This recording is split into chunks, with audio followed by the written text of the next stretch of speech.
Buenas chicos, ¿cómo les va? Buenas tardes. Buenas Buenas tardes. tardes. ¿Qué tal, doctor? Buenas tardes. ¿Cómo les va? Como habíamos acordado, aunque hoy es feriado administrativo, la clase la tenemos que dar igual. Y si me esperan que ya comparta la pantalla, así ya comenzamos y hablamos dos palabras.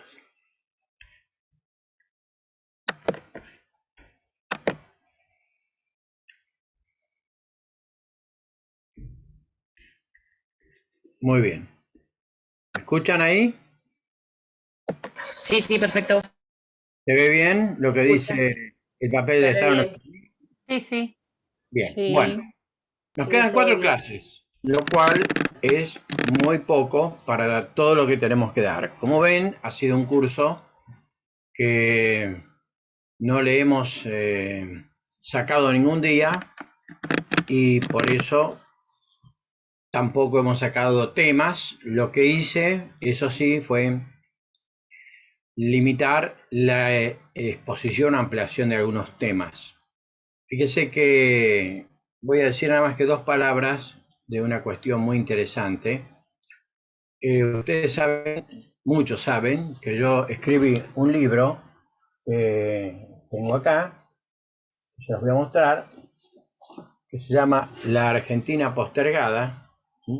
Este libro es Del peronismo al kirchnerismo, 1943-2007, es decir, es hasta que asume Cristina.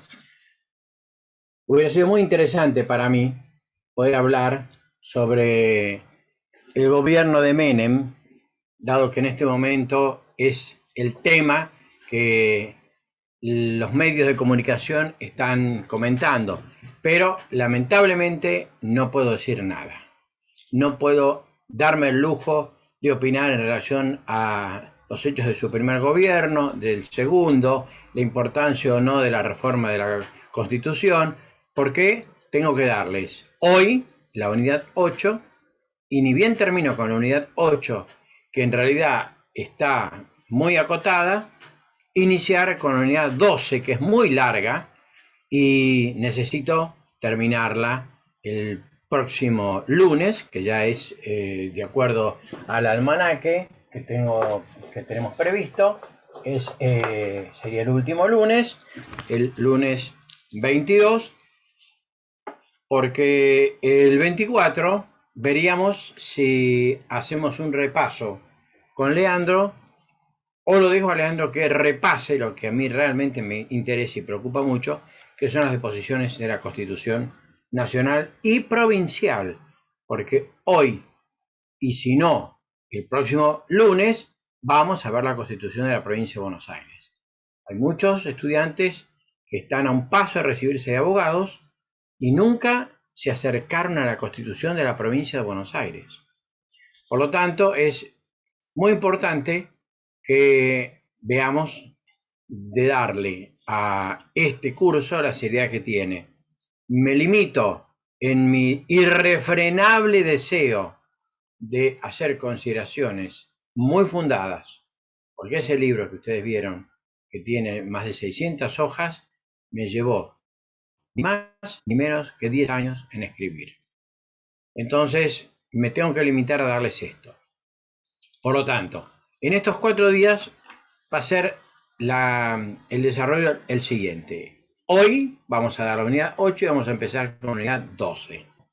El miércoles Leandro les va a hablar del control, de los sistemas de control del Estado a través de la Constitución y la 2456 en relación al presupuesto, y también va a hablar del crédito público, de acuerdo a la 2456. El día lunes 22 van a terminar conmigo la unidad 12, que por supuesto la vamos a ver, la vamos a comenzar hoy con el análisis de una nueva ley, que es la Ley de Procedimiento Fiscal, que es la 11683, y también vamos a hacer algunas consideraciones sobre el Código Fiscal de la Provincia de Buenos Aires.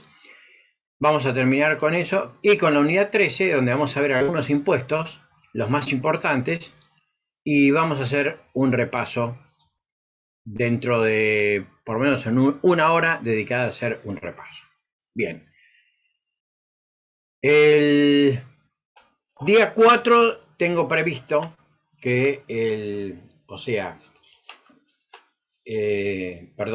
día primero, lunes primero y martes 2 de marzo, tengo previsto que tenemos el examen. En este momento veo 28 estudiantes, o sea, 28 participantes, mejor dicho. Si me excluyo yo y quedan 27, creo que tendríamos una franja entre 25 a 30 o a 32 que estarían en condiciones de rendir el día lunes primero, que por supuesto vamos a comenzar a las 18:30 ambos días, porque yo tengo que trabajar y estoy de turno en la defensoría, y si alguno no puede, porque no llegó a presentarse el primero o el día 2, pasa directamente al recuperatorio el día 8 o el día 9. 8 de marzo, lunes 8 o lunes 9. Porque todo indicaría que ya en marzo comiencen las clases. No se sabe, aparentemente serían tan virtuales como esta forma. Pero pueden cambiar las cosas, puede haber otros protocolos. De todos modos, el run que tengo es que en la segunda semana de marzo, o sea, a más tardar en la tercera, el 15 de marzo, comenzarían las clases de los cuatrimestrales. Bien, manos a la obra, sin más prolegómenos, y vamos a ver qué quiere decir esto del papel del Estado en la economía. Muy bien. Estamos hablando de la macroeconomía. Ustedes saben que cuando nos referimos al Estado, no hablamos del Estado gendarme, del Estado que no intervenía en la economía, que era el caso del Estado de Adam Smith o de la economía clásica. Acá es muy importante, y sobre todo en un país como la Argentina, hablar del papel del Estado en la economía. Por eso le pongo que en relaciones a las funciones e instrumentos del Estado para influir en la actividad económica, se dan dos posturas. Los que consideran que el Estado tiene que intervenir y los que consideran que el Estado no tiene que intervenir para nada. Los socialistas, o sea, la economía socialista, puntualmente me refiero a la economía de corte marxista, dice que el Estado debe intervenir regulando los mercados y asistiendo a las clases menos favorecidas. Pero además, yo no lo incorporé ahí porque les puse las dos posiciones extremas. Habría otra interpretación que es la keynesiana. O sea que el Estado debe intervenir para asistir a la actividad, a lo que no puede hacer la actividad privada, que sería precisamente satisfacer las necesidades públicas. Bien, para el esquema liberal, el Estado tiene que intervenir lo menos posible y debe dejar a los mercados que actúen. Y acá aplicamos los principios de Adam Smith. Muy bien. Vamos a continuar.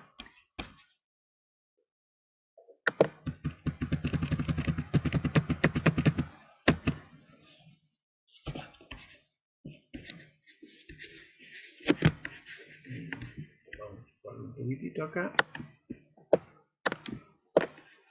Bien.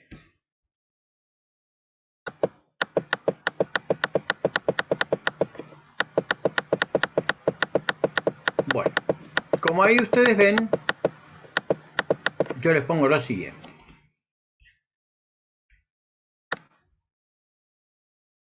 Ahí está. En el siglo XX, les pongo, el Estado se ha convertido en un agente económico, regulando el funcionamiento de los mercados y con una política macroeconómica, buscando el crecimiento del Producto Nacional, el pleno empleo de los recursos y la estabilidad de precios. Muy bien. Esto es muy interesante, ¿Por qué interviene el mercado? Porque no puede dejarse, sobre todo a partir de la crisis del 29, no se podía dejar que los mercados tengan un funcionamiento sin regulación. O sea, el libre juego de la oferta y la demanda funcionó en tanto y en cuanto no existían ciertos parámetros, como por ejemplo la actividad sindical o el aumento en la demanda agregada, o cierta situación de recesión que se producía porque bajaba la posibilidad de que los estados pudieran comerciar, sobre todo en el caso nuestro, bajaba la posibilidad de que Argentina pudiera seguir insertándose como proveedores de materias primas en el mundo. Y a las pruebas me remito, sobre todo para los que recuerdan algo de historia en esto, de historia constitucional. Luego de la crisis del 29, vale la pena decir que hacia 1932, Gran Bretaña reunió a sus colonias en Canadá, en Ottawa, y a todos los que conformaban el Commonwealth, o sea, a todos los países como Nueva Zelanda, Australia, en ese momento la India, las colonias que tenía en el Caribe, las colonias que tenía en el Pacífico, por ejemplo Hong Kong, Singapur, a todas esas colonias y las que tenía también en África, decidió que comerciaba sobre todo con las colonias más demandantes, que eran Canadá y Australia, y no comercializaba con ninguna otra. Acá en Argentina cundió la desesperación y en 1934, o sea, en principio en el 32, después fue ratificado en el 34, se firmó aquel conocido y recordado tratado Roca-Runciman, que entregó el manejo de las carnes a los frigoríficos británicos. Ahí tienen entonces un caso de cómo el Estado intervino para tratar de solucionar una cuestión que ya no solucionaba el mercado. Bien, ahí les pongo las funciones del Estado. Dado que existen fallas en el mercado, porque evidentemente hoy por hoy, sobre todo en un país como el nuestro, el mercado no puede manejarse libremente. Tiene fallas, por ejemplo, el control de precios, precios máximos, precios mínimos. Entonces el Estado asume muchas tareas con el objeto de paliar esas fallas. La actuación de la policía, el ejército, la administración de justicia, la construcción de autopistas, entre otras actividades, como la subvención de la salud y la educación, son algunas de esas actividades propias del Estado. Hoy son actividades propias del Estado. No la eran en la época de la economía del liberalismo o del esquema liberal. Ese conjunto de actividades se engloban en tres grandes funciones, que son: en primer lugar, fomentar la eficiencia económica. Por eso, hay dos artículos que quiero que lo tengan bien presente y no me digan que Forundarena no lo avisó. Hoy vamos a leer y vamos a analizar uno de ellos, que es el artículo 41 de la Constitución Nacional, que es la preservación y conservación del medio ambiente, y el otro es el 42, que ya lo han analizado y ya lo hemos visto y ya lo analizaron con Leandro, que es la defensa de los derechos del consumidor. Entonces, fomentar la eficiencia económica, la Constitución Nacional se incorporó de esos dos artículos, sobre todo como artículos de tercera o derechos de tercera generación. En segundo lugar, dentro de esas actividades tenemos que el Estado va a procurar la equidad y va a mejorar la distribución del ingreso mediante una correcta política de impuestos y gastos. Por supuesto que esto en la Argentina es una ficción.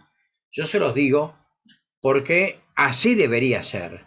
O sea, en la Argentina debería existir una buena distribución del ingreso, un buen reparto de la torta.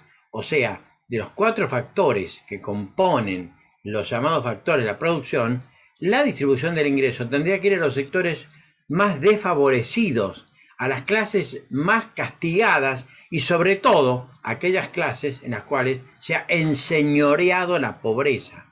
La Argentina tiene un 25% y posiblemente puede ser un poco más en estado de pobreza. Y tiene un margen de otro 25% que forma una clase baja que subsiste como puede.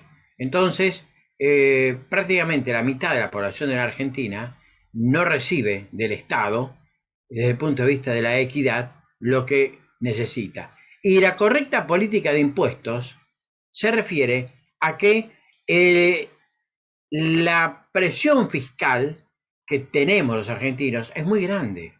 La avidez del Estado por recaudar es tan descomunal que se lleva prácticamente casi las 2/3 partes del ingreso de cada uno de ustedes. Y cualquiera de ustedes me puede decir, sí, pero a mí no me lleva el 60 o el 70%. Claro, no se lo saca del impuesto a las ganancias o no lo ve usted, pero usted compra cualquier tipo de alimento y tiene un impuesto interno del 50%. Entonces, si a todos los artículos de la canasta básica le empezamos a sumar los impuestos que aumenta cada uno de esos artículos, usted se va a dar cuenta que cuando va al supermercado y, por ejemplo, gastó 3.000 pesos, y yo le puedo asegurar que cerca de los 1.200 pesos son impuestos. Entonces, fíjese que si todo eso se redujera, a usted le permitiría poder adquirir más bienes para satisfacer sus necesidades. Doctor, ¿Cómo? una pregunta. La que usted quiera. Por ejemplo, el impuesto que hay de los cigarrillos también sería un impuesto alto, ¿verdad? Por supuesto, es el 48%. Entre el 48 y el 50%, exactamente. Llamado impuestos internos. Por eso es interesante, cuando hablemos de la unidad 13, que se ve los principales impuestos, puntualmente la unidad 13 se refiere a la estructura impositiva y dice, se busca presentar la estructura impositiva y conocer los conceptos principales que enmarcan la imposición a la luz del derecho tributario. Y ahí tenemos la imposición al consumo, que es el primero. Efectivamente, fíjese, IVA, derecho de aduana y sobre todo impuestos internos son impuestos que gravan severamente el consumo. Así que, bueno, usted puede lógicamente decir, bueno, si me van a sacar todo eso en concepto de impuestos, entonces denme una salud eficiente, denme una educación eficiente, denme seguridad, denme, y permítanme que toque este tema, que es un tema para mí muy conflictivamente espinoso. Denme buena administración de justicia en el sentido de muchos más tribunales para que las resoluciones puedan ser rápidas, pues yo les puedo asegurar que tanto las defensorías oficiales, como de la cual yo soy titular de una de ellas, como los juzgados de familia puntualmente, estamos colapsados de la cantidad de casos que hay, sobre todo casos de violencia familiar. Hay cerca de casi 100, hay días que hay casi 100 denuncias por día de violencia familiar.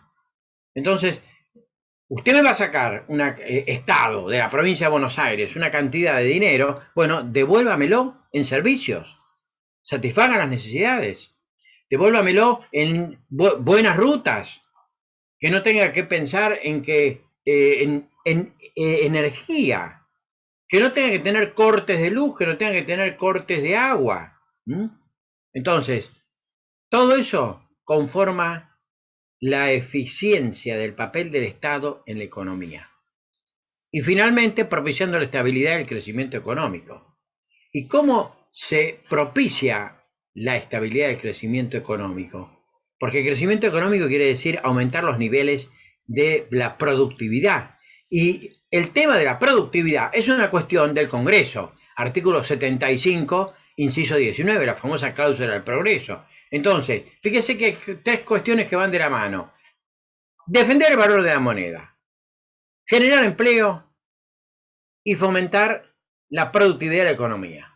Esas 3 cuestiones tienen que ser una prioridad dentro de el poder legislativo y, por supuesto, incentivar todo eso a través del poder ejecutivo. Por lo tanto, yo no tengo ninguna duda que cuando ustedes terminen el curso de economía, les va a quedar una tremenda cantidad de dudas e incertidumbres. Pero por lo menos vamos a haber logrado algo muy importante. Vamos a haber planteado los problemas que hay en el país. Y créanme que yo les digo que esos problemas son absolutamente posibles de solucionar. El primer problema que hay que empezar a solucionar son los sistemas de control del presupuesto. ¿A dónde va la plata que se recauda? El primer control que hay que tener es el control de los gastos reservados. No puede haber gastos reservados. No puede ser que haya funcionarios que uno no puede creer lo que son las declaraciones juradas. Entonces, esto es una realidad. Tiene que haber un compromiso y un protagonismo del pueblo en poner las cosas en su lugar. Este es un año electoral, no se olviden. No se olviden que es un año que puede definir mayorías, que puede definir expectativas. Lo que pase este año definirá lo que suceda dentro de 2 años con la continuidad o no de este gobierno, del cual continúo diciendo, espero ávidamente el 1 de marzo.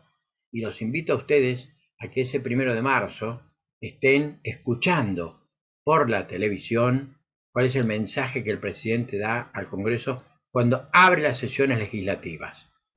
Porque es necesario que se repasando para el parcial. El ¿Cómo? 1 de marzo. Vamos a estar repasando para el parcial. Está bien, pero dediquen unos minutos. Y si no, está bien, repasen y al día siguiente, fíjense, pero por favor, lean qué es lo que nos dicen.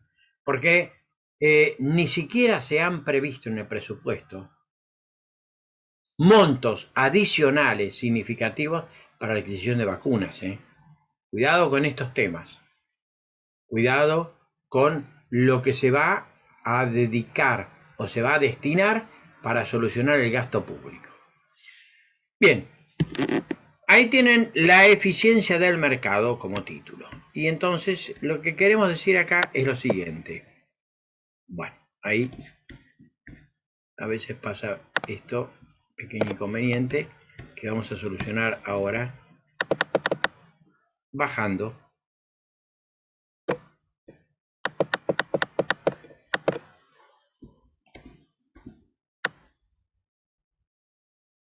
Ahí está.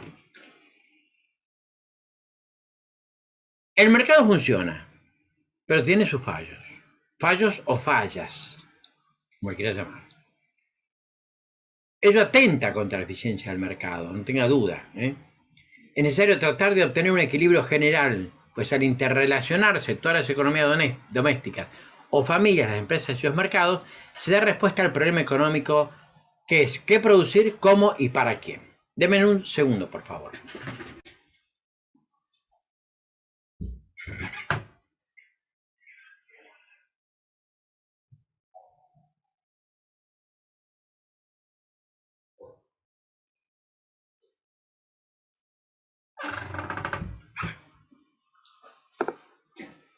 Bien, continuamos. Fíjense que yo ahí le pongo, se trata de dar respuesta al problema económico. ¿Recuerdan cuando hablábamos en la unidad 1? ¿Qué producir? ¿Vamos a seguir con materias primas o vamos a tratar de empezar un camino hacia la industrialización? ¿Cómo producir? Necesitamos maquinaria, necesitamos medios. ¿Y para quién producir? Porque si vamos a poner un bien final a un costo alto, obviamente que no vamos a llegar a todos. No vamos a poder solucionar el problema de todos. Muy bien. Ahí tienen un punto muy importante. Fallos de mercado que justifican la intervención del Estado. Y aparece una palabra nueva que ya en algún momento hemos anticipado, que es el concepto de externalidad. Externalidades y bienes públicos. Muy bien. Entonces, fíjense ustedes, cuando yo les digo externalidad es porque es algo externo, algo que viene de afuera y se viene a meter acá en el modelo económico. Entonces el concepto es que las externalidades o efectos externos pueden surgir en la producción o en el consumo de un bien. Interviene en la producción o el consumo de un bien cuando afecta a empresas o consumidores que no tienen nada que ver en la compra o venta de ese bien. Supuestos. Fíjese, en la producción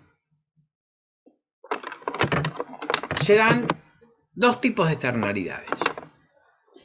Vamos a correr un poco, así podemos ver todo el esquema. Acá lo tenemos. Bien. Mire usted. En la producción de un bien puede haber una externalidad negativa. El caso por excelencia es el tema de la contaminación. Y yo le puse ejemplo papeleras. Ahora después vamos a ver con detenimiento a qué se refiere esto. Y puede haber también en la producción una externalidad positiva, es decir, la tecnología. La tecnología produce un beneficio social para todos, al margen de que usted produzca o no produzca algo que tenga que ver con la tecnología. Solo el hecho de que yo llegue a ustedes mediante este sistema de Zoom es una externalidad positiva, porque si no fuera por esto, no podríamos tener clases. No hubiéramos podido dar el curso, se hubiera parado el país, toda la Argentina, el mundo se hubiera parado si no hubiera podido ser por la tecnología. Bien, en el consumo se pueden dar también dos tipos de externalidades. Una negativa, que es por ejemplo el tabaco. Hay algunas marquillas de cigarrillos que dicen el tabaco afecta al medio ambiente. Evidentemente, la cuestión esa del tabaco es porque afecta no solamente el medio ambiente, sino afecta al no fumador.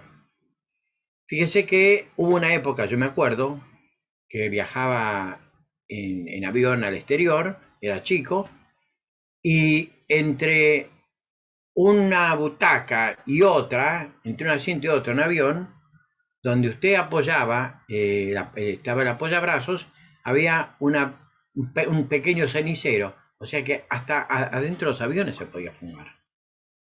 Hoy está terminantemente prohibido en todos lados, hay sensores, incluso luego en el tiempo se ubicó en los restaurantes, en los bares, lugares para fumadores. Lo esencial era el lugar para no fumadores y había un pequeño lugar para fumadores. Hoy prácticamente está prohibido. Hace tiempo que en Estados Unidos se tomó la costumbre de cuando usted no le gusta a alguna persona o tiene algún problema personal y sabe que es el cumpleaños, le mandaba de regalo un cenicero, como una forma de demostrar que quería afectarle. Lo que yo le quiero transmitir es que el tabaco, evidentemente, hace muy poco tiempo relativamente, que se ha llegado a la conclusión de que no solamente afecta a la salud, sino que afecta al medio ambiente. Y la externalidad positiva en el consumo sería la educación, porque la educación mejora la sociedad. Bien.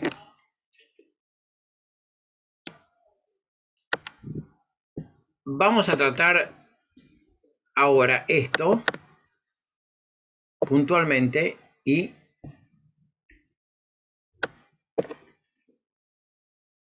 le voy a mostrar lo siguiente.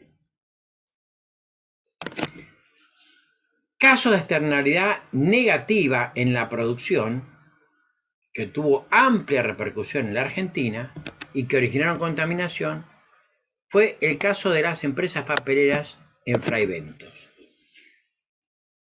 No me dan los tiempos para poder explicar bien qué fue lo que sucedió. Yo se lo dejo a ustedes, pero en Uruguay, en la localidad de Fraiventos, se instalaron dos papeleras. La papelera Bosnia, que era una papelera de Finlandia, y una papelera española. Ambas papeleras volcaban sus vertidos al río Uruguay y perjudicaron seriamente las provincias litorales de la Argentina. Sobre todo en este caso particular, en la ciudad de Gualeguaychú se afectó seriamente el turismo. Esto sucedió en la época en que Kirchner era presidente, Néstor Kirchner, y Mujica era presidente del Uruguay. Tuvieron reuniones, no se pudieron poner de acuerdo, se denunció esto e incluso se llegó hasta el Tribunal Internacional de La Haya esta cuestión, que finalmente tuvo un fallo absolutamente desconcertante porque dijo que no había suficiente, que la Argentina no había podido probar suficientemente la contaminación y que por lo tanto instaba a ambos países a que solucionaran sus diferencias de las formas más correctas o en materia de relaciones exteriores más adecuadas y no desde el punto de vista de los conflictos. Es claro y evidente que no se solucionó esto y la papelera bosnia sigue vertiendo sus desperdicios en el río. Otro caso de externalidad negativa se vio en la Argentina con la empresa minera Barrick Gold Corporation, de la cual también me gustaría hablar mucho y hablar de un personaje que se llama Peter Monk, que es un canadiense y que es el dueño de la explotación del oro de muchos países, sobre todo en África ha empezado. Y Argentina, en la época del gobierno de la Rúa, le dio ingreso a Argentina para que comenzara a explotar. No se olviden ustedes que la Constitución Nacional permite dentro de los gobiernos de provincia, dentro de los artículos, ¿se acuerdan que leímos el 123, el 24, el 25, el 26? Bueno, permite que luego de la reforma 94, que las provincias puedan explotar sus recursos naturales. Bien, así es como, por ejemplo, Santa Cruz otorgó sus concesiones petroleras y cobró las regalías por esas concesiones petroleras. Bueno, algunas provincias como La Rioja, durante la época del gobernador José Luis Gioja, se puso en comunicación, en contacto con la Barrick Gold Corporation y entonces logró que la Barrick explotara el oro, pero el oro se lava con amoníaco. Lo lamentable es que esos vertidos de amoníaco contaminaron seriamente los ríos de esas provincias andinas. En Catamarca consiguieron echarla a la Barrick Gold y finalmente la presión del pueblo hizo que no pudiera seguir. Pero en la Rioja continuó, y sobre todo en San Juan, de donde en realidad era gobernador José Luis Gioja, en San Juan hizo estragos la Barrick Gold Corporation. Son casos que no me dan los tiempos para que yo les comente y que tratemos, pero tiene mucho que ver con lo que vamos a ver ahora. Cuando hablamos de bienes públicos decimos que son un ejemplo de externalidad positiva porque benefician de manera indivisible a toda la comunidad, independientemente de que los individuos lo compren o no. La educación y la salud son bienes públicos, y en la que el costo de extender esos bienes a uno o más personas es cero. ¿Qué quiere decir esto? Que si por ejemplo usted tiene un hospital que tiene capacidad para 200 camas y es necesario ampliar un poco eso, no sería significativo que se amplíe a 10 camas más y que en vez de 200 hubiera 210 o 220, porque son en necesidad de satisfacer ese requerimiento que tiene la población por el servicio de la salud. Lo mismo en la educación. Es indiferente que entren a la Facultad de Derecho 300 alumnos un año a que entren al año siguiente 350 o 400. Es lo mismo. Entonces, es cero el costo de extender esos bienes a una o más personas. Bien. Lo que viene es muy interesante porque, y aclaro, atiéndanlo porque yo lo voy a preguntar, tiene que ver con la cuestión de las externalidades. Hay un nuevo planteo jurídico y económico del problema de las externalidades. Y eso tiene que ver con lo que se llama los costes de transacción. En 1960 apareció la tesis de Coase. Ronald Coase elaboró un teorema sosteniendo que la cuestión se puede resolver por los mecanismos autorregulativos de la negociación del mercado entre los sujetos implicados en el problema de la externalidad. O sea, quiere decir que lo que le está diciendo Coase es, si Argentina y Uruguay tuvieron un problema, no necesariamente tenían que ir a la Corte Internacional de La Haya, sino que tenían que sentarse a conversar cómo iban a negociar, de acuerdo al mercado, el problema de la externalidad. Entonces, acá viene lo que yo les decía. La reforma 94 incorporó el artículo 41 a la Constitución Nacional, consagrando la protección al medio ambiente. Aunque en verdad, como también expongo, ya estaba en el actual 33 como derecho no enumerado, incorporado por la reforma de 1860. Vamos a ir tranquilamente a leer esto. Y vamos a leer primero el 33. Nosotros no teníamos en la Constitución, en la reforma del 94, hasta esa reforma, nuestra parte general terminaba en el artículo 35, o sea, la parte dogmática, o primera parte. O sea, declaraciones, derechos y garantías. La Constitución tiene dos partes, es importante recordarlo. Creo que por ahí siempre alguien tiene la Constitución. Los invito a que se fijen. Tenemos una primera parte, declaraciones de derechos y garantías, y la segunda parte son autoridades de la nación. Bien, dentro de la primera parte, antes de la reforma 94, no existían los artículos que comienzan con los llamados nuevos derechos y garantías, pero el artículo 33 decía: las declaraciones de derechos y garantías que enumera la Constitución no serán entendidos como negación de otros derechos y garantías no enumerados, pero que nacen del principio de la soberanía del pueblo y de la forma republicana de gobierno. Quiere decir que si la Corte de la Nación sacaba algún fallo o alguna jurisprudencia que tuviera que hacer referencia a la cuestión de la contaminación del medio ambiente, aunque no hubiera un artículo que se refiriera a eso, pues en realidad se aclaraba perfectamente que esto era un derecho que había que solucionar a favor de la parte perjudicada. Fíjese. Profesor, ¿le puedo hacer Sí. una consulta? Sí, por supuesto, obviamente. Entonces, si nosotros quisiéramos aplicar este artículo de la Constitución para el derecho del medio ambiente, pero con distintas jurisdicciones, como por ejemplo en el país, ¿tendríamos que ir por la Corte Interamericana de Derechos Humanos? ¿Cómo lo aplicamos? No. Por lo siguiente, hasta 1994 usted tiene una realidad. No tiene el artículo 41 de la protección y conservación del medio ambiente.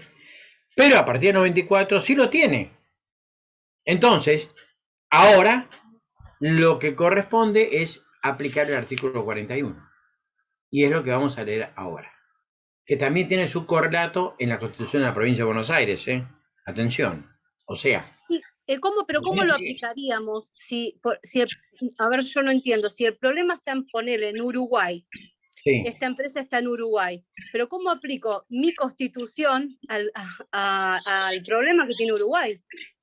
No, lo que pasa es que los vertidos de Bosnia afectan seriamente a la, por ejemplo, producción pesquera que tiene el río Uruguay. Por ejemplo, la pesca del dorado.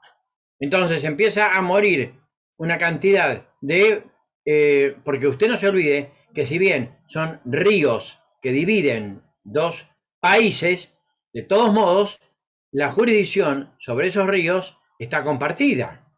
Entonces, acá el tema es que Uruguay decía, el río Uruguay, los vertidos son un problema nuestro, porque el río Uruguay es uruguayo. Y Argentina decía, no, el río Uruguay también es argentino. Entonces, como también es argentino, nos tenemos que sentar a conversar a ver por qué tiene que haber perjuicios para Argentina. En todo caso, si hay perjuicios, que se los solucione Uruguay, sus perjuicios. Pero nosotros no tenemos por qué soportar los perjuicios que origina los vertidos de una empresa que está en Uruguay. Entonces se aplicó el artículo 41. porque esta cuestión fue posterior a la reforma del 94. Eso es lo interesante. Por eso, fíjese, cuando lo leamos, usted va a comprender que este artículo no se estudia nunca. No sé por qué. Ahora, creo que en la nueva currícula o en el plan nuevo, creo que hay algo vinculado a la protección del medio ambiente. Pero como todos ustedes no cambiaron de plan y se quedaron en el plan viejo, entonces, por una cuestión de convicción, yo estoy dándoles a ustedes esta nueva herramienta. Porque atención con esto, que no solamente lo tenemos en el artículo 41 de la Constitución Nacional, sino que lo tenemos en el artículo 28 de la Constitución de la Provincia de Buenos Aires.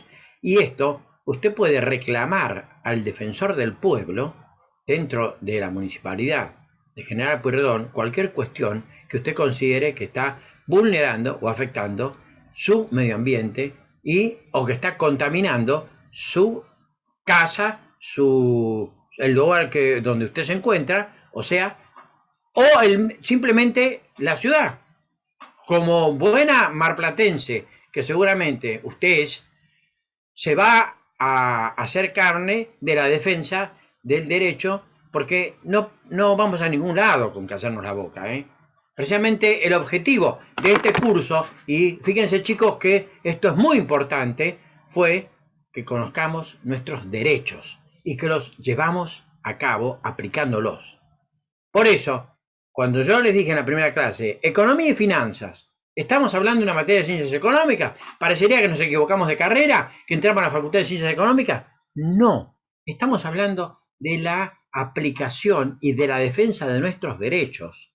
Entonces pongamos a las autoridades en alerta, que sepan que vamos a ir a reclamarles que determinada persona, determinado organismo o determinado organismo estatal está contaminando el medio ambiente.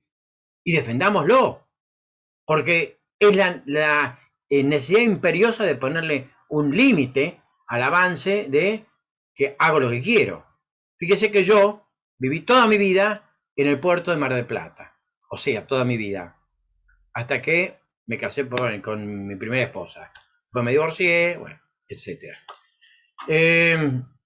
Con mi primera, hasta ese momento, o sea, hasta que tenía 26 años, yo viví 26 años en el puerto de Mar del Plata. Yo le puedo asegurar que había días, mi padre tenía una clínica, mi padre era médico cirujano, mi madre era obstétrica, y yo vivía, mi padre había hecho de la casa una clínica, fue la primera clínica de maternidad del puerto de Mar del Plata, hablo del año 56, 57, y estábamos más o menos a unas 15 cuadras del puerto. Yo le puedo asegurar que había días que no se podía caminar por la calle del olor fétido a pescado que había. Porque tiraban las empresas que producían pescado, tiraban los desechos de harina de pescado directamente a un río, un pequeño surco de río que iba al puerto. Y en el mismo puerto de Mar del Plata no se podía estar. Había días que era imposible por lo que... Bueno, créanme que esta cuestión nunca tuvo solución y hoy siguen sin solución. Y si alguno de los alumnos que está hoy acá escuchándome vive en el puerto, va a saber lo que es. Incluso yo le puedo asegurar que hasta gente que vivía en la zona del Faro, o sea, aún en Punta Mogotes, era imposible. Bueno, eso es tremendo. El tema de la contaminación en Mar del Plata ha sido algo... bueno, si usted se va para el lado de Camet y va llegando a donde está Obras Sanitarias, usted dígame que si hay días... a mí me gusta mucho andar en bicicleta y salgo y hago ese tipo de actividad, sobre todo cuando hay un tiempo lindo, y voy por la autovía, pero yo le puedo asegurar que cuando llego a lo que era Villa Joyosa, esa hermosa casa que luego prácticamente la han tirado abajo, no se puede pasar. Entonces, eso es una cuestión que los marplatenses tenemos que concientizar, no permitir que se destruya el medio ambiente. Como ayudar a otro. A ver, estudiantes y estudiantas de la Facultad de Derecho, ¿cuántas veces han ido ustedes a la playa y ven que es un chiquero? Mire, ¿quiere que le diga una cosa? A veces salimos con mi señora a caminar y vamos por la parte de... Porque usted tiene desde Constitución en adelante, es una vista paisajística hermosa. A veces vamos para el lado del Pasto. Yo le puedo asegurar a usted que no necesita ser un sábado o un domingo, sino durante la semana ve cantidades de botellas vacías y muchas botellas rotas que están del otro lado. Entonces, no tenemos todavía. ¿Y quiere que le diga una cosa? Apenas hace 2 pasos tiene un tacho de basura. ¿Por qué no pusieron esa botella en el tacho de basura? ¿Cuántas veces hemos visto que hay gente que saca sus mascotas a la plaza? Cuando en realidad, en el último tiempo, hay gente consciente de lo que significa y va con la bolsita. Yo le puedo asegurar que si tuviera más tiempo, le mostraría una postal que traje hace aproximadamente unos 20 años de Nueva York, y si no más, creo que es del año 90, donde había un dibujo y le decía que el desecho de su perro o gato era indemnizable por una multa de tanto, y abajo decía it's the law, es la ley. Entonces son muchas las cosas que nosotros tenemos que ayudarnos entre nosotros. Por eso le digo, leer el artículo 41 es reconfortarse en la existencia hoy de algo que parece que no tiene solución, pero la tiene. Dice la Constitución Nacional en los nuevos derechos y garantías. Estaba contándolo ahora, venimos bien porque vamos a terminar esta unidad y vamos a empezar con la 12. Dice el artículo 41, fíjese. Todos los habitantes gozan del derecho, no a la posibilidad, del derecho a un ambiente sano, equilibrado, apto para el desarrollo humano y para que las actividades productivas satisfagan las necesidades presentes sin comprometer las de las generaciones futuras. Y tienen el deber de preservarlo. O sea, está diciendo que todos los habitantes tienen derecho a un ambiente sano y al desarrollo humano. Y las actividades productivas no pueden comprometer las generaciones futuras y tienen el deber de preservarlo. Quiere decir, usted produzca lo que quiera, pero no puede tirar su desecho a cualquier lado. Continúa el artículo. El daño ambiental generará prioritariamente la obligación de recomponer. O sea que usted tiene la obligación prioritariamente de recomponer. Quiere decir que debe indemnizar.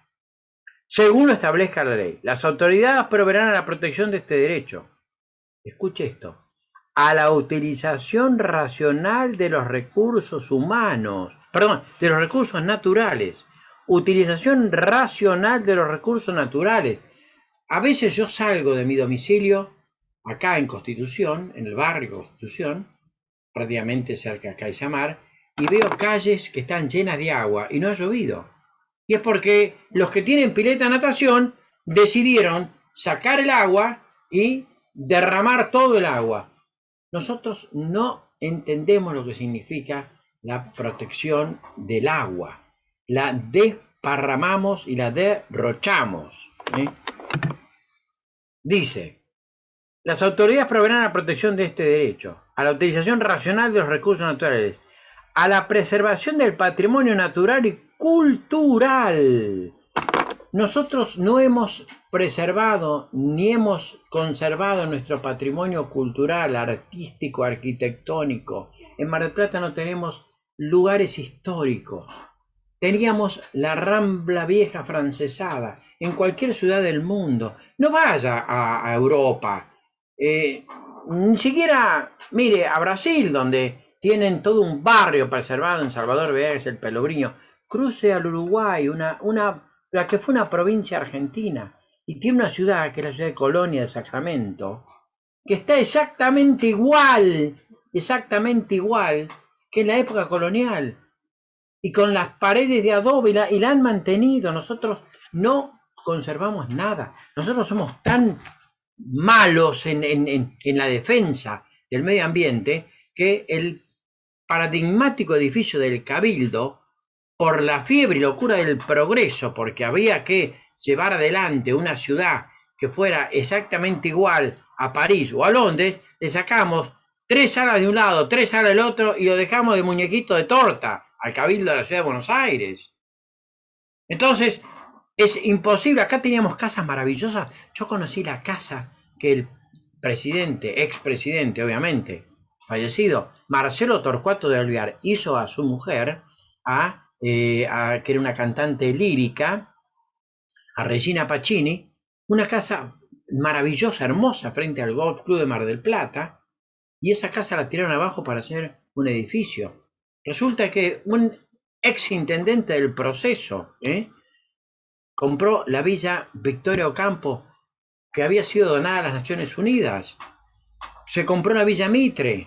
Tenemos la villa Ortiz Basualdo.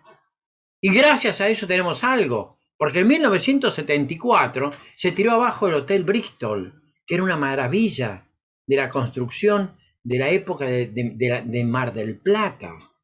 Entonces, no entendemos lo que significa la conservación cultural, la conservación de nuestro patrimonio artístico.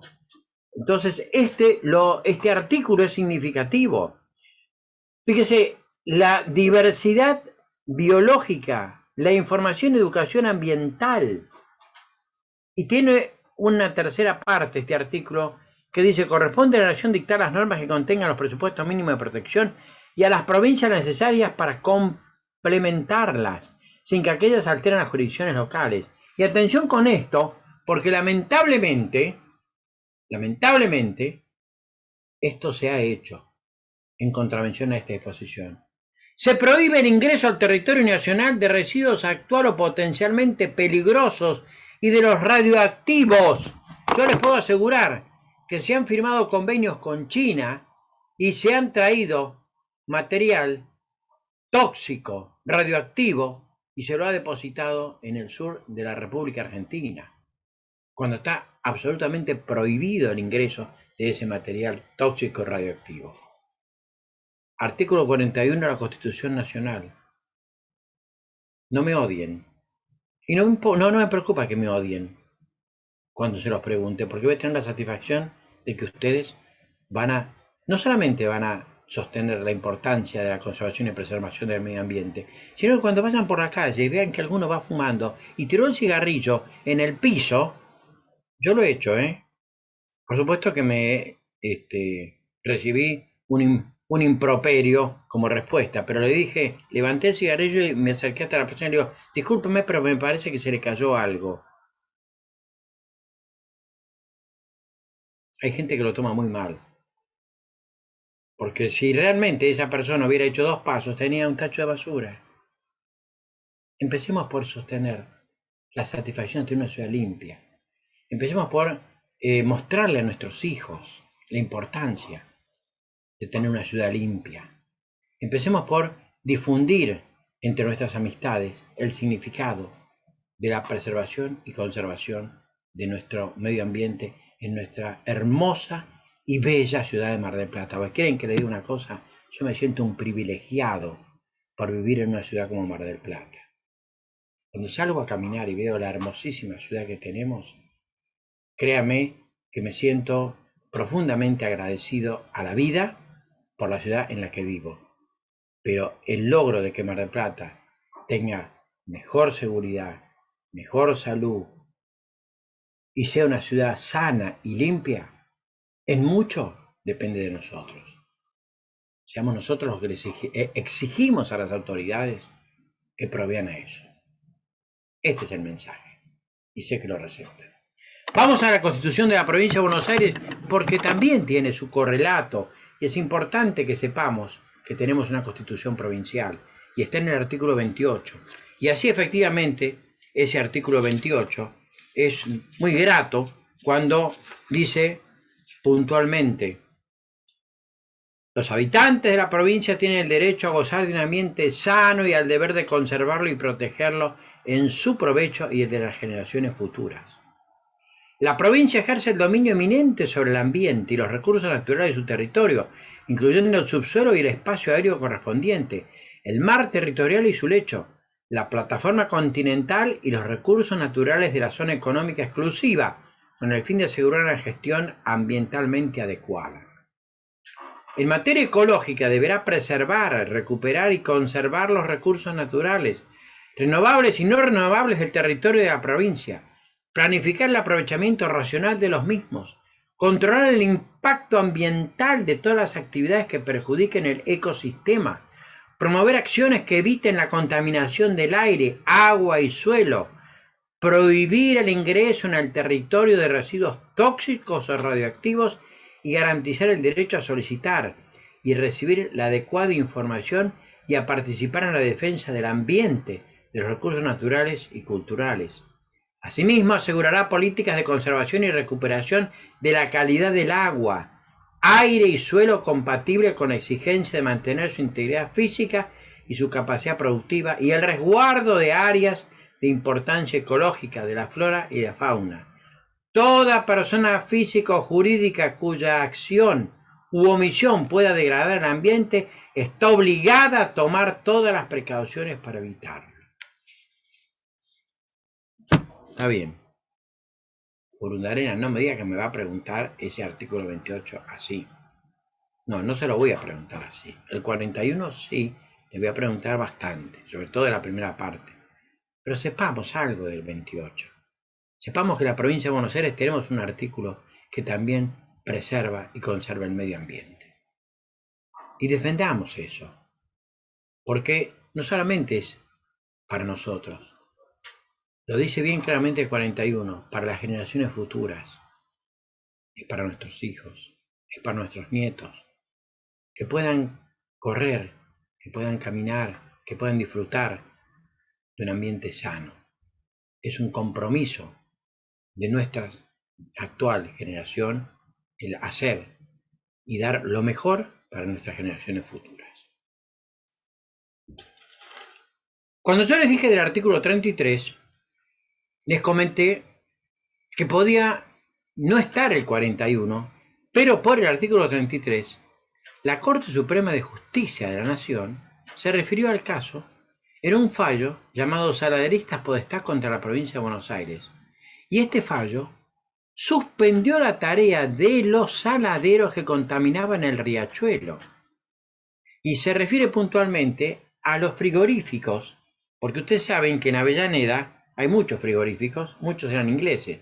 Por ejemplo, el frigorífico Swift, el frigorífico La Negra, el frigorífico Anglo. Esos frigoríficos tiraban sus desperdicios al riachuelo. Por eso el riachuelo era prácticamente también como Mar del Plata. No se podía respirar, no se podía caminar por La Boca.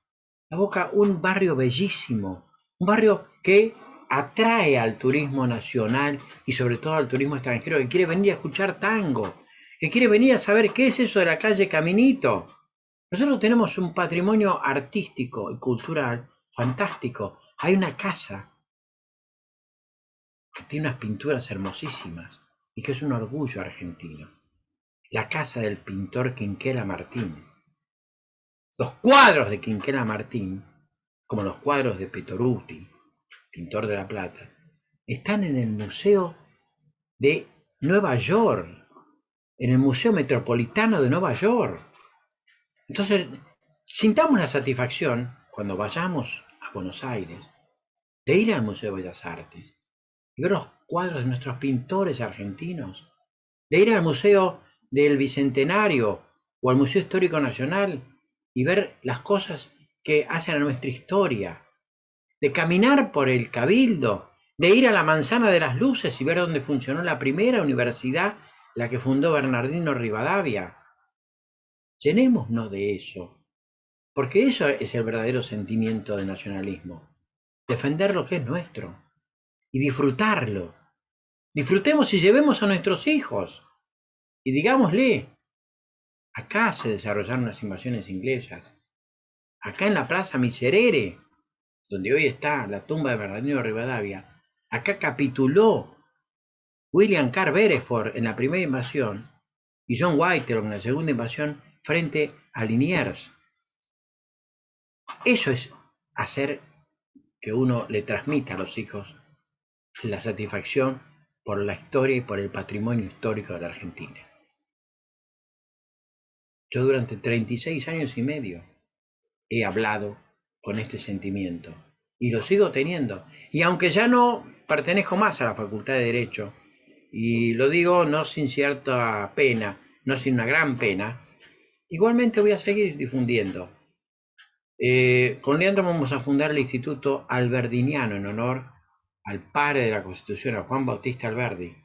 Y estamos dispuestos a invitar a todo aquel que quiera incorporarse, porque cuando se termine esto de la pandemia y vuelva nuevamente la presencialidad, vamos a ofrecer a los colegios a ir a dar charlas sobre historia, porque cuando llegue el 25 de mayo y el 9 de julio y el 17 de agosto y el 20 de junio, que sepa, y el 11 de septiembre, el día de Sarmiento, que sepan los chicos que tenemos un patrimonio histórico que defender y del cual sentirnos sumamente orgullosos.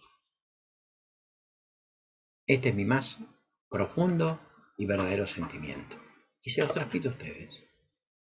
Es por eso que soy un enamorado de la docencia, porque creo que es la forma realmente de llegar con un mensaje que no tiene ni más ni menos que la difusión de lo más grande, lo más profundo y lo más hondo que tenemos nosotros, que es nuestros valores, nuestro sentimiento hacia la bandera nacional, nuestra satisfacción de cantar el himno, maravillosa canción que nos hace llorar cuando estamos afuera de la Argentina y escuchamos el himno nacional, de lucir la escarapela o el escudo cuando es un día que hay que homenajear a alguien que hizo algo por la Argentina. Entonces, este artículo 41 en la Constitución Nacional, ese 28, son prueba de que tenemos mucho todavía para hacer los argentinos. Hay mucho para hacer, muchísimo para hacer. Díganmelo a mí. Díganmelo a mí, que con mis 70 años cumplidos tengo unas pilas bárbaras. Tengo un entusiasmo y unas ganas de seguir haciendo cosas en los ámbitos donde sea, en los colegios, en las sociedades de fomento, en las reuniones que tengo con gente conocida y amiga. Sientan ustedes el mismo gusto, sientan la satisfacción. Tenemos un país maravilloso y la gente es maravillosa. No nos dejemos contaminar, no nos dejemos cambiar los valores, no nos dejemos cambiar los principios, defendamos nuestros derechos y difundamos la Constitución Nacional, porque esos derechos son derechos palpables. Sobre todo el artículo 14 cuando dice el derecho a peticionar a las autoridades. Yo sé, perdónenme la modestia, Corontanera no es nada modesto. Cuando ustedes tengan que votar las legislativas de este año, se van a acordar que hay un artículo, el 22 de la Constitución Nacional, que dice: el pueblo no delibera ni gobierna, sino por medio de sus representantes. Porque se van a acordar que uno de los nuevos derechos incorporados a la Constitución Nacional es el derecho al sufragio. Y ese sufragio es un derecho. Ese derecho a elegir y ser elegido es un derecho que nos hace comprometidos con los que nos van a gobernar. Porque los que nos van a gobernar se postulan entonces que cumplan con su mandato, con el mandato que le da el pueblo, que cumplan con el esquema del sentimiento representativo que trae el artículo 1 de la Constitución Nacional, que adopta para su gobierno la forma representativa, republicana y federal. Continuamos, chicos. El punto 4 dice el estado y el nivel de la actividad económica, efectos de impuestos y gastos públicos en el mercado de bienes y servicios. ¿Qué queremos decir con esto? Y ya terminamos ahí la unidad. Lo que queremos decir es que el Estado interviene en la actividad privada mediante 3 instrumentos: impuestos, gastos y regulación. En primer lugar, los impuestos. Para hacer frente a los gastos públicos, el Estado debe establecer impuestos. Y también el sistema tributario sirve para limitar actividades. Fíjese usted, yo no tengo nada contra el que fuma. Lo que lamento decirle es que va a terminar dañándose la salud. Y va a terminar dañando la salud de la gente que está permanentemente en contacto con él. Entonces, si a mí me preguntan, yo le pondría un gran impuesto al cigarrillo. Porque en realidad, a todo lo que hace mal, si usted quiere consumir algo que le haga mal, bueno, aumente el impuesto, páguelo. Es una forma de protegerlo. Y también hay otras formas en donde el Estado, para hacer frente a los gastos públicos, puede incentivar otras actividades, como por ejemplo otorgar créditos para tener una vivienda. Todos tenemos derecho a tener nuestro departamento, una casita, un terreno para poder construir. El Estado tendría que, eso tendría que pensar el Estado. Lo voy a ayudar con un crédito muy blando. De hecho, cuando salieron los planes estos de Procrear, para que usted pudiera adquirir una vivienda, mucha gente se compró el terreno y mucha gente empezó a construir. ¿Qué es lo más importante?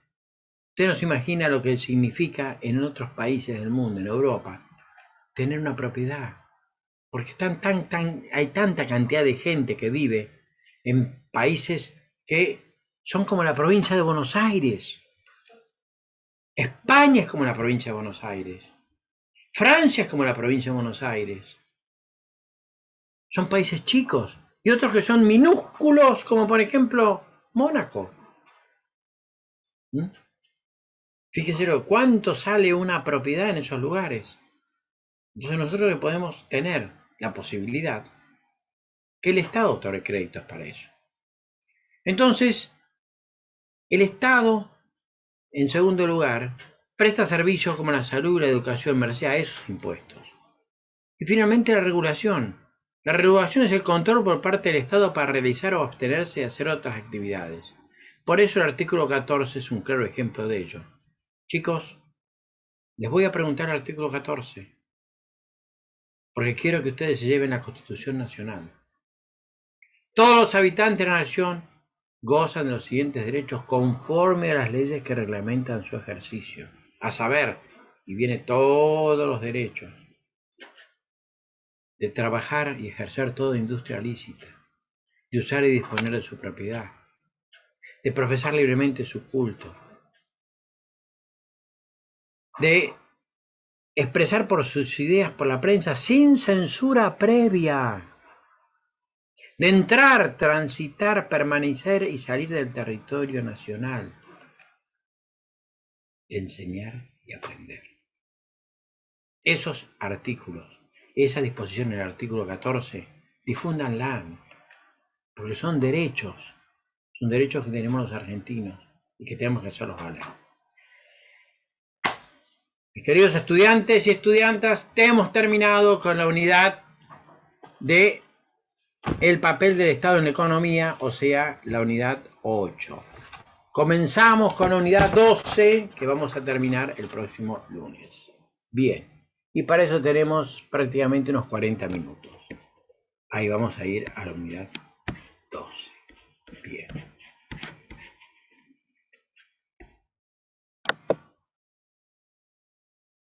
¿Se ve bien? Unidad 12, el derecho tributario, ¿lo ven bien? No, doctor, no se ve, se sigue viendo la misma pantalla que recién. Bien, entonces voy a tener que salir y compartir pantalla. Espérenme un segundo que vamos a compartir esta pantalla. A ver.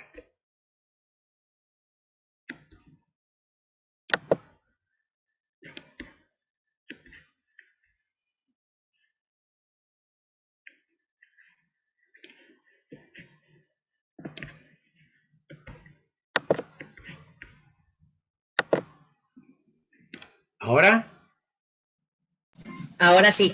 Ahora Muy Sí, bien. sí, sí. Créanme que cuando empezó la pandemia, yo no tenía la menor idea de cómo era todo esto. Desconocía, Varios no sabíamos. Éramos varios. éramos varios. Hoy me manejo con el Zoom, hago los PowerPoint, escribo los esquemas para pasarle a ustedes, me comunico por el Microsoft Teams, por el Cisco Weber, por el sistema de... bueno, ya no sé, ya he perdido, pero les puedo asegurar que gracias a esto nosotros no nos dábamos cuenta, el mundo ya se conectaba de esta forma. Había gente que daba una conferencia en Nueva York. A mí me gusta mucho escuchar cierta filosofía, se lo voy a decir muy rápidamente, que tiene que ver mucho con el budismo por los principios que tiene. Por ejemplo, Sanguru. Y hay gente que lo sigue en el mundo y capaz que él está en una conferencia en Nueva York. Y esto pasaba hace 10 años. Hace 10 años que ya venían siguiendo esto los que conocían el sistema. Y nosotros hemos perdido la oportunidad y la posibilidad, y gracias a la pandemia, que es lo que realmente lo más beneficioso que en lo personal me deja la pandemia, más allá de que mejoró el sistema de salud de la Argentina, es la posibilidad de que todos podamos llegar a todos a través de la tecnología. Entonces, fíjense, de esta forma vamos a comenzar con la unidad 12 y la 13, que son las dos únicas unidades que nos quedan para terminar. Bien. Atención con esto, porque evidentemente esto ha sido incorporado en el año 2018, exactamente. El 2 de agosto de 2018 se modificó el programa de Economía y Finanzas y se incorporó la parte correspondiente a derecho tributario. Atención, porque esto es una rama del derecho que hoy forma parte de la nueva currícula y les puedo asegurar que esto es plata. Para los estudiantes de derecho que algún día quieran ejercer una rama distinta, litigar contra el Estado, frenar a la AFIP, discutirle a rentas o a la municipalidad una cuestión tributaria, era patrimonio exclusivo de los contadores. Y cuando tenían que ir a litigar, le pedían al abogado la firma, pero los escritos los hacían ellos y el trámite lo llevaban ellos. Por eso, en el último tiempo se había popularizado eso de los estudios jurídicos contables, porque en realidad para toda empresa era muy importante tener su abogado y su contador, sobre todo porque la materia impositiva la iba a manejar el contador. Pero la materia impositiva litigada en los tribunales, o aunque no litigue en los tribunales, porque lo que vamos a empezar a ver es que hay una ley que permite, que es la ley 11683 de procedimiento fiscal, que permite que nosotros podamos litigar contra la AFIP en una forma extrajudicial y que después judicialmente lo podamos continuar. Bien, entonces vamos a comenzar con los rudimentos del derecho tributario. Profesor, en esos casos no tendríamos que agotar la vía administrativa, la AFIP, Claro, ANSES. por supuesto, claro que sí, no tenga ninguna duda. Por eso la 11683 es una ley de procedimiento administrativo. Usted tiene que terminar la vía administrativa. Lo que sucede es que esta materia, obviamente, como está estructurada ahora, solamente se debería dar para los que ya rinden o han rendido derecho administrativo.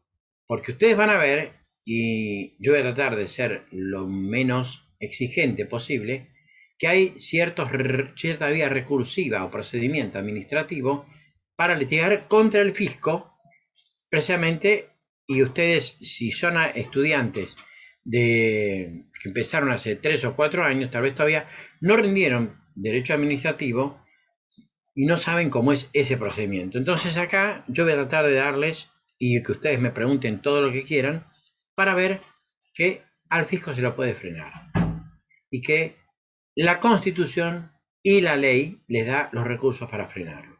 Porque si hay algún organismo que tiene facultades omnímodas, discrecionales, absolutamente atropelladoras del derecho de propiedad que consagra la Constitución Nacional en el artículo 17, si hay un organismo con esas características, es la Administración Federal de Ingresos Públicos.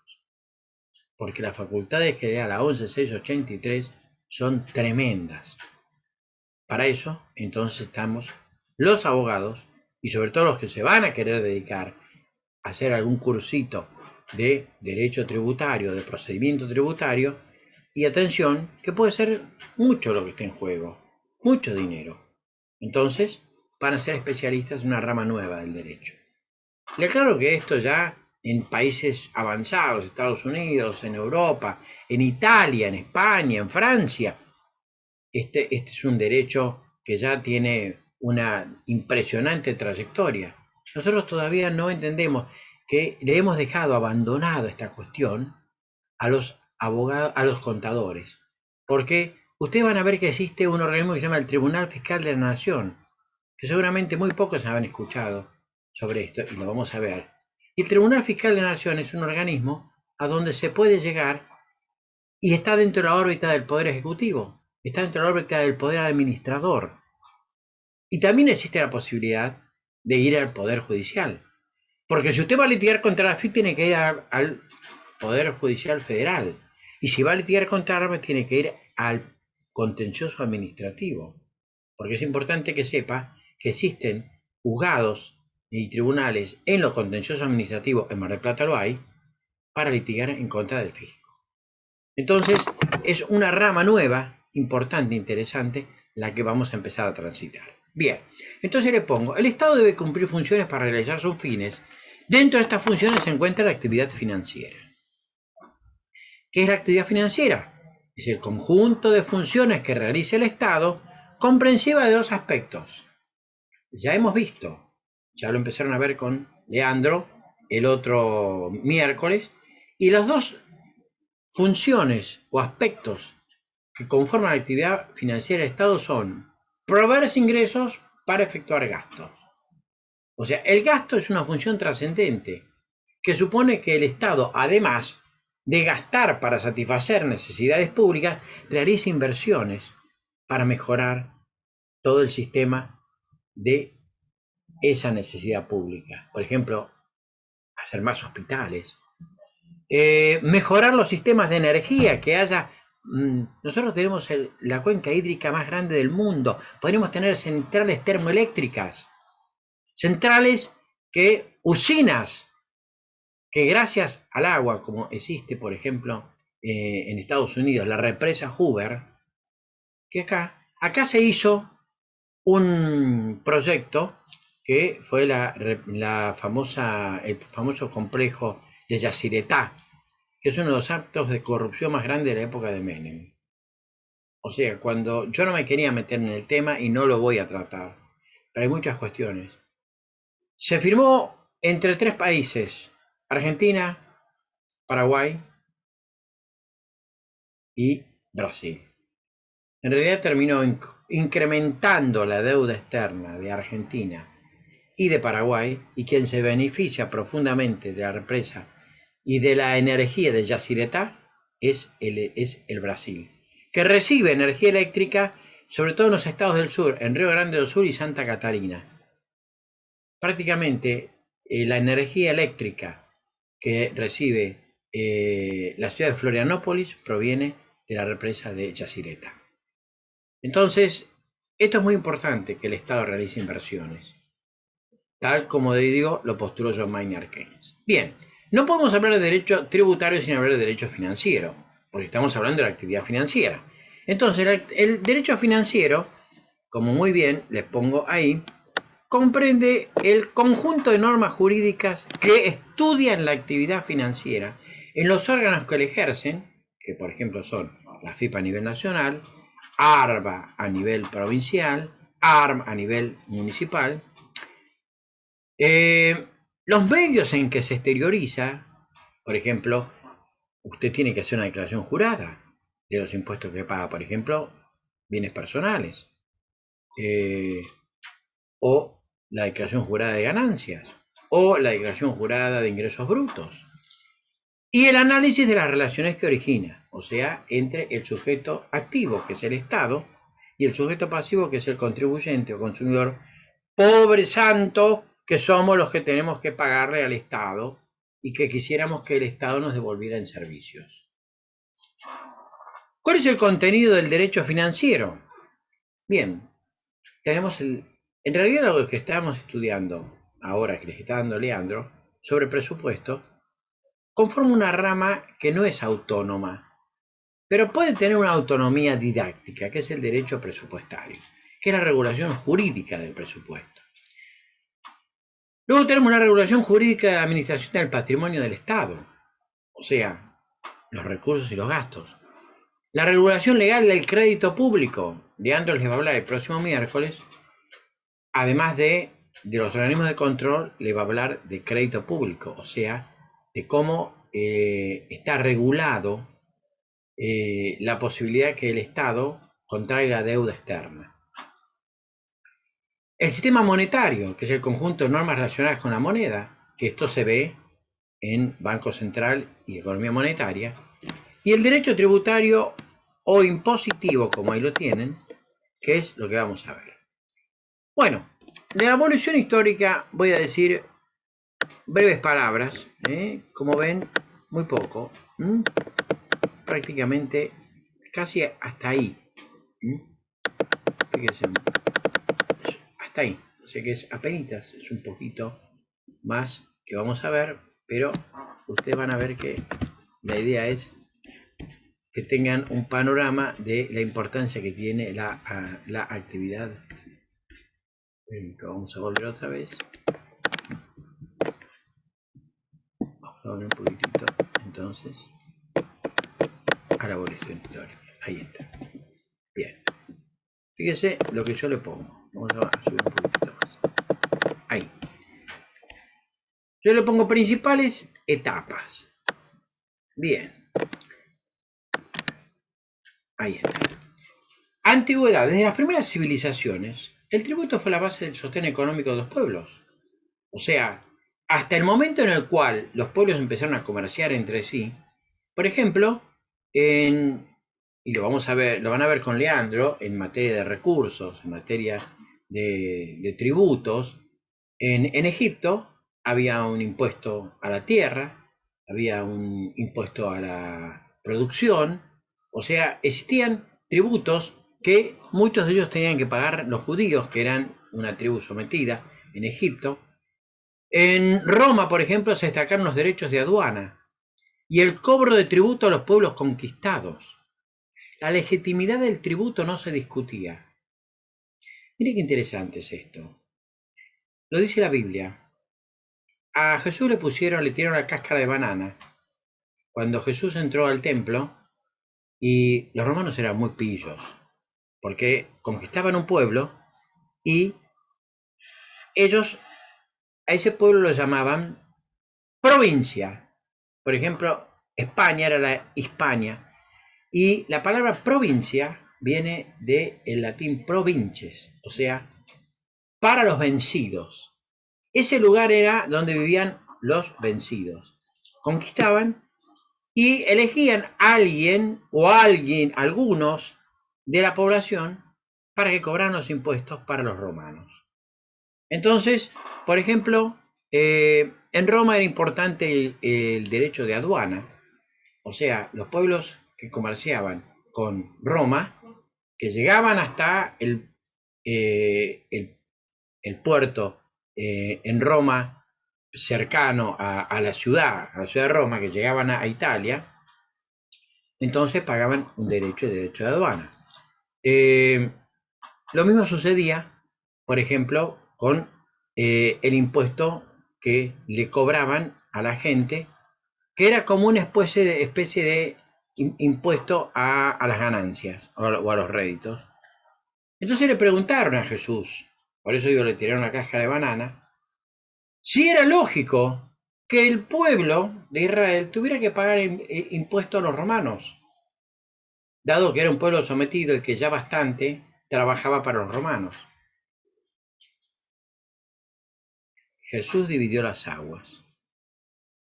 Dijo, dad al César lo que es del César y a Dios lo que es de Dios. Lo que quiso decir, hay un dominio terrenal y un dominio celestial. Terrenalmente no tenemos otra alternativa, estamos sometidos a los romanos. Pero celestialmente, dale a Dios la ofrenda que le tienes que dar. ¿Cuál es? La de ir y rezar, la de bendecir tu matrimonio bajo el esquema de Dios. Seguir con los salmos y con los libros de David.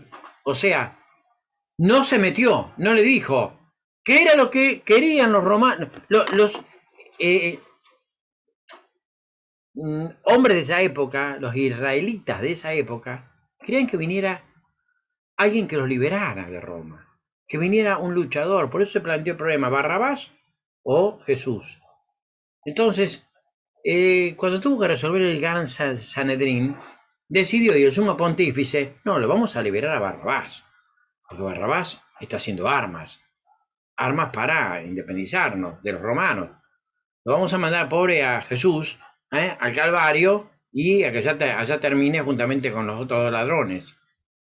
O sea, en todo, finalmente, había una cuestión de rebelión hacia el tributo. Fíjense la importancia que tenía el tributo en Roma, en los pueblos conquistados.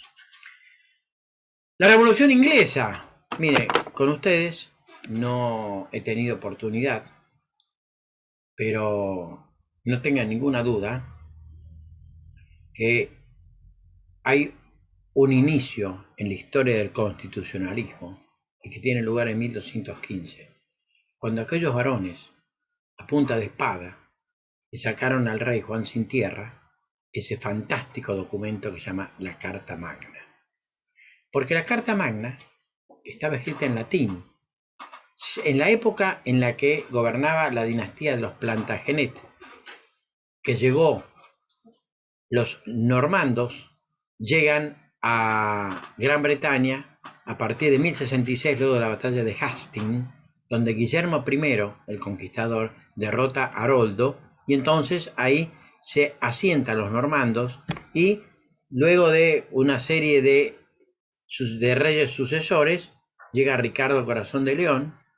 Ricardo va a las cruzadas, está muy ausente, y en el tiempo que estuvo ausente, gobernó su hermano, Juan Sin Tierra, y resulta que luego Ricardo volvió, pero murió en una batalla, murió en Francia, peleando por Normandía, y gobernó Juan Sin Tierra. Juan Sin Tierra en 1215, como seguían las luchas con Francia, entonces les quiso imponer a los varones el tributo, y los varones se enojaron muchísimo, y entonces en una localidad cercana a Londres, en Windsor, le hicieron firmar la Carta Magna, que a grandes rasgos dice que no puede el rey imponer ninguna contribución sin el previo consentimiento del Consejo de Reinos, que se va a formar a partir de ese momento. O sea,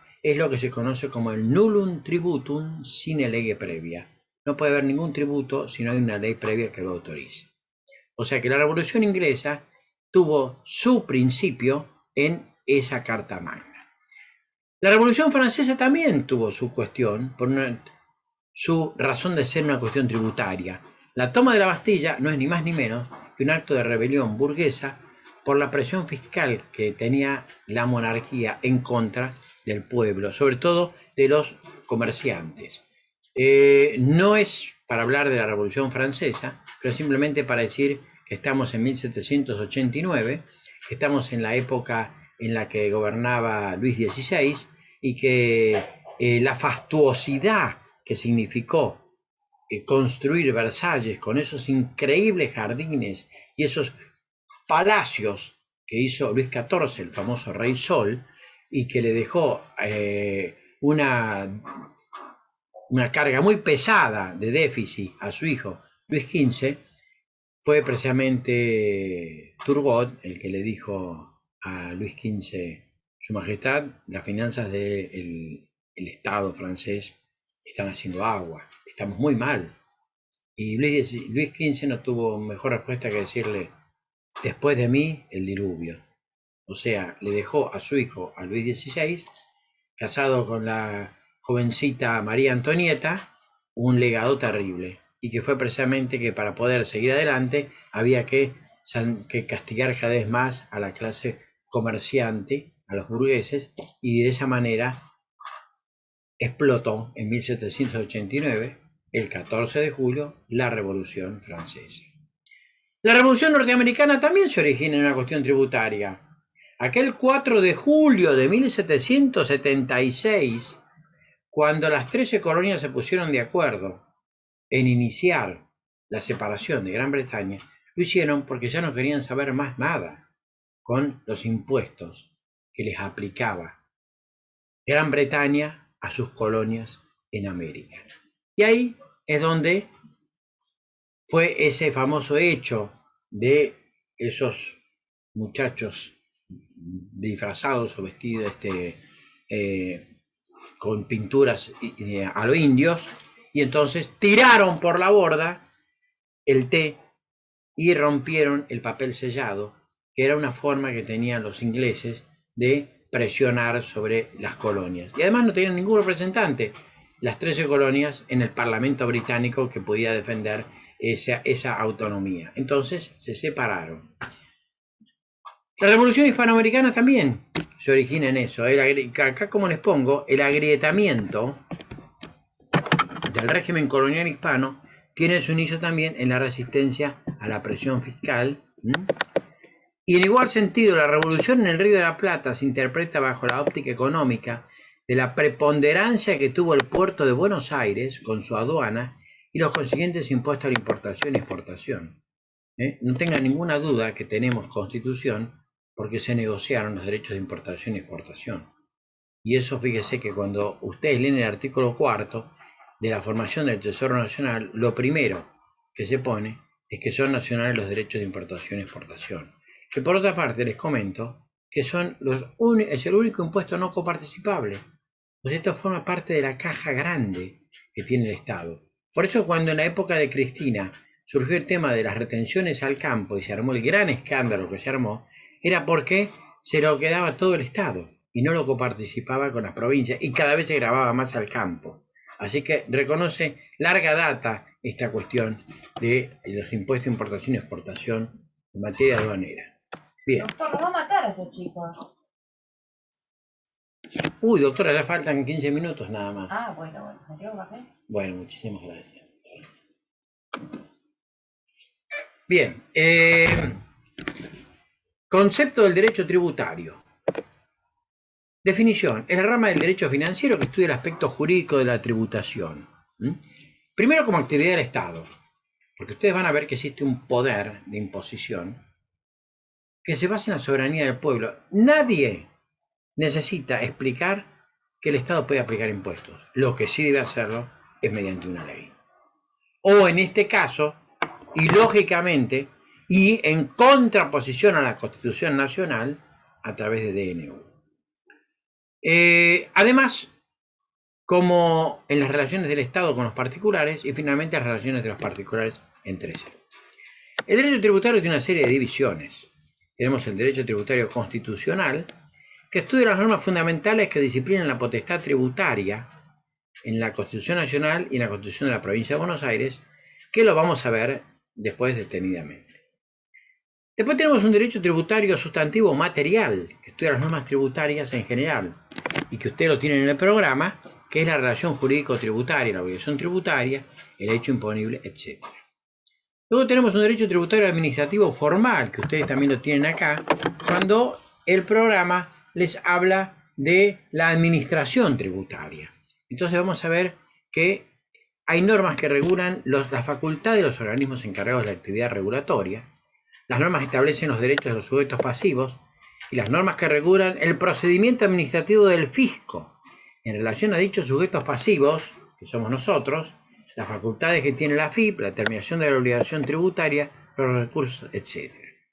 Luego tenemos un derecho tributario procesal y judicial, que en el programa dice nociones de procedimiento tributario, y entonces se estudian las normas que regulan la organización y competencia de los organismos judiciales que intervienen en las controversias entre el fisco y los sujetos pasivos y los procesos judiciales que con motivo de tales controversias se originan.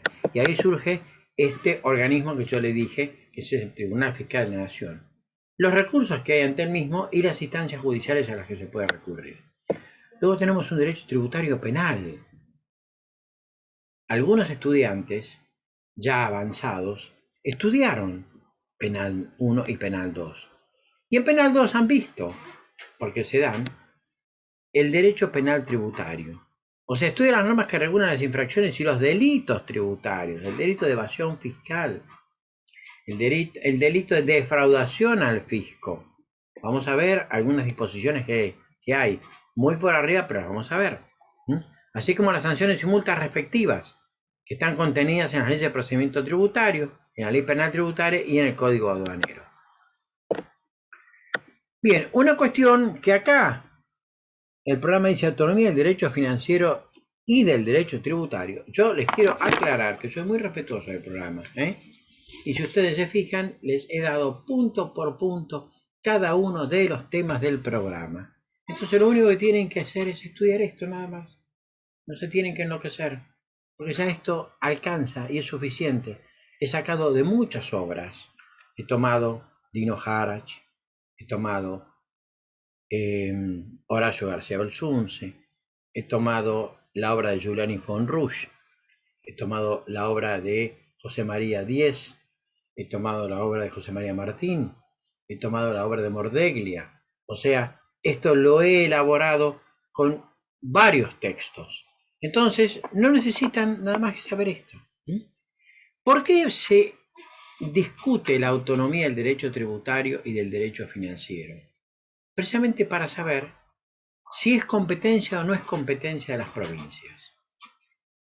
Partiendo de un presupuesto aclarado y perfectamente delimitado. El poder impositivo es facultad de las provincias. De acuerdo a la Constitución Nacional se volvían concurrente y determinadas normas impositivas se volvieron nacionales. Pero originariamente el poder tributario era un poder de las provincias que no delegaba. Correspondía a las provincias. Bien, entonces existe autonomía, ahí le pongo, cuando una rama del derecho tiene principios generales propios. Entonces tenemos una autonomía didáctica, se separa un aspecto de dicha rama para estudiarla y enseñarla. Por ejemplo, yo cuando estudié en la Facultad de Derecho, varios años atrás, hace 42 años, exactamente que me recibí. Entonces, me recibí en el 76, 86, 96, 2006, 2016, no más, hace 46 años. 16, 17, 18, 19, 20, 21, 45 años hace que me recibí de abogado. Existía una rama que estudiábamos que se llamaba Derecho de la Navegación Aeronáutico y Espacial. Derecho espacial. Me hacían estudiar las regulaciones del Intelsat. Evidentemente, jamás iba a ser derecho espacial, a menos que fuera abogado en Cabo Cañaveral. Derecho aeronáutico. Jamás haría derecho aeronáutico a menos que tuviera la posibilidad de haber integrado el panel de abogados de Aerolíneas Argentinas, la ANTAM o alguna empresa de aerolíneas extranjeras. Entonces, no eran derechos autónomos, tenían una autonomía didáctica, se los enseñaba didácticamente. Ahora sí existe una autonomía científica en cierto tipo de derechos. ¿Por qué decimos que un derecho es científicamente autónomo? porque tiene fines propios, entonces decimos que tiene una autonomía teleológica, porque tiene un objeto propio de estudio, que entonces decimos que tiene una autonomía orgánica, y porque tiene conceptos propios, entonces decimos que hay una autonomía dogmática.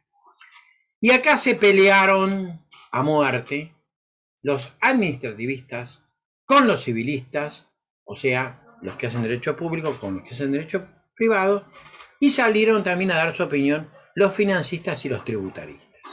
Bien, ¿qué dicen los administrativistas? Ni por broma vamos a aceptar la autonomía del derecho financiero y tributario, y menos del derecho tributario, porque tanto el derecho financiero como el tributario, dicen los administrativistas, es una rama que depende del derecho administrativo, porque la actividad para obtener y recaudar medios económicos y cumplir los fines es una función administrativa. Eso dice Sanovini y Pérez de Ayala. Los civilistas dicen, no, momento con el derecho financiero y tributario. No pueden ser autónomos, porque eso equivale a crear un poder fiscal discrecional que dejaría librado a los particulares o al Estado desconocer derechos individuales que reconoce el derecho común. No, no los vamos a aceptar como derechos autónomos, dicen los civilistas, porque en cualquier momento vienen y manotean la riqueza o el patrimonio del particular, y ahí entonces me están poniendo en crisis el artículo 17, que es el derecho de propiedad. Y luego hay una tercera posición que es restringida, o sea que distingue el derecho tributario o financiero del tributario. Esto lo sostiene Dino Harach y Horacio García Belsunce, que dicen que el derecho tributario tiene autonomía científica. Perdón, no tiene autonomía científica, solo tiene autonomía didáctica, porque sus institutos no son propios, sino que se nutren de otras ramas del derecho. Pero, momentito, dicen ambos, que el derecho tributario tiene autonomía científica porque, en primer lugar, el tributo no está legislado en ninguna otra rama del derecho. Y en segundo lugar, tiene como fundamento el poder de imposición. Fíjese que el artículo 4, en ese sentido, de la Constitución Nacional, es muy ilustrativo, cuando dice que además forman parte del Tesoro Nacional las contribuciones que equitativo y proporcionalmente imponga el Congreso a la población. Poder de imposición. Bien, y el mismo 17, el artículo 17 de la Constitución Nacional, dice bien claramente que solo el Congreso impone las contribuciones a que se refiere el artículo 4. Está bien claro. Pregunta de examen de Furundarena. ¿De dónde surge el poder de imposición del Estado en la Constitución Nacional?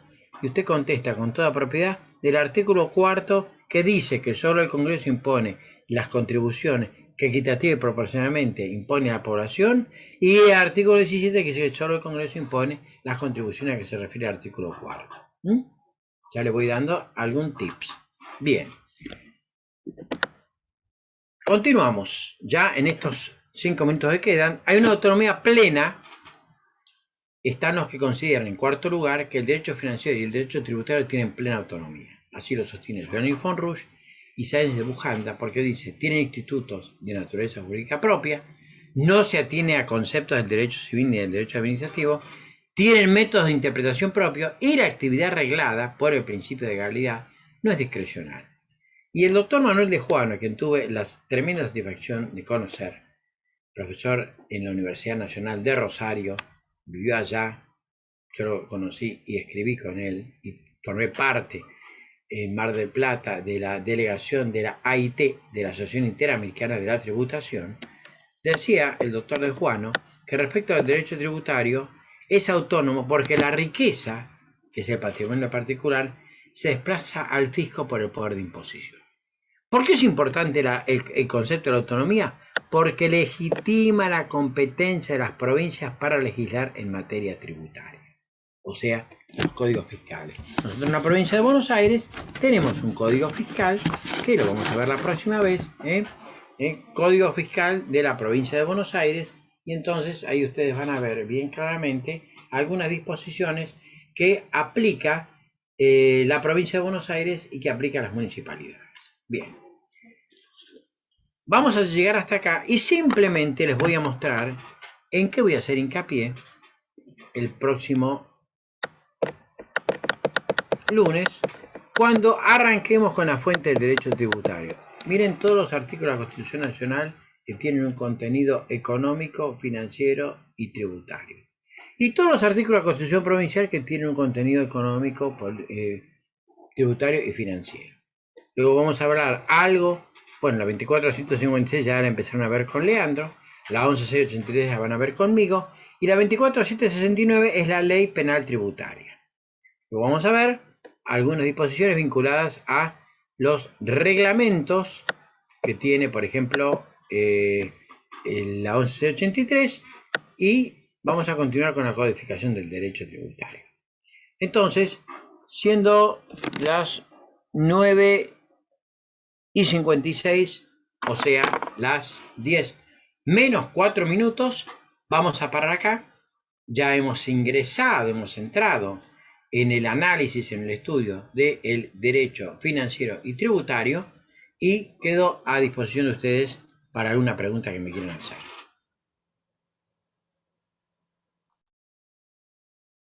Los he dejado atónitos. O sea, me siento gratificado de haberles leído el artículo 41 de la Constitución Nacional, haberlos complementado con el 28 de la Constitución Provincial y haberles dicho la importancia que tiene la conservación y preservación del medio ambiente. En todo tiene que haber un mensaje y cada uno tiene que saber que en la vida tiene una misión y debe cumplir esa misión. Yo respeto muchísimo esta misión académica, docente, de llegar a ustedes con un lenguaje sencillo, pero hondo, profundo, jurídico e institucional. No tengan ninguna duda que sé positivamente que les ha aprendido y muy fuerte adentro el conocer, defender y propagar los derechos de la Constitución Nacional. Les deseo que tengan un muy buen carnaval, sigan disfrutando, pero estudien, chicos. Estudien con satisfacción, estudien con gusto, estudien con placer, porque se están formando, están internalizando, armando, construyendo las herramientas con las que van a ejercer su profesión. Y primero y fundamentalmente, así como hay un dicho que dice, no puede amar a nadie, a los demás, si no empieza por amarse a sí mismo. No pueden ustedes poder defender bien a los demás si no empiezan por saberse defender a ustedes mismos. Empiecen por utilizar la defensa de sus derechos en la Constitución Nacional. Y cuando lo tengan bien compenetrados e internalizados, van a poder defender a sus futuros clientes, a quienes vengan a recurrir por ustedes, que se levante el estandarte de la justicia y de la libertad. Nos vemos el próximo lunes, el miércoles con Leandro. Que tengan un buen... Buenas noches, gracias por todo. Buenas noches. Gracias, profe. Buenas noches. Muchas gracias, profe. Buenas noches. Buenas noches. Muchísimas gracias. Por favor, buenas noches.